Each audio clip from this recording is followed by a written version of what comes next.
Imbereko yombanganaga mnengi khulu. Injalo ndabezitha vane sibone kaningi kuyavunywa kuvunywa amasino. Ndabezitha nasikhuluma ngamasino sikhuluma ngani?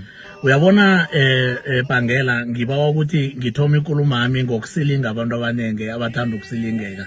Nehaye sikhuluma iqiniso.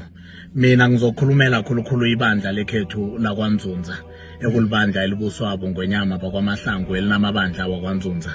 Ngaphakathi kwalo sinamakhulu amahlanu weminyaka sikhona ephasini apha. Solo uNdzundza athatha indonga yokubusa tot namhlanje njengoba sibuswa ingwenyama umbusi kaMayitsha uMabhoko wesithathu. Ngithi bayede ngwenyama manje ke isino kwaNdzundza lifana nento nasiya kwaZulu Natal abathi lihubo. Amahubo zingoma ezivunywa bobaba ezivunywa masokana aselabuya okuwela.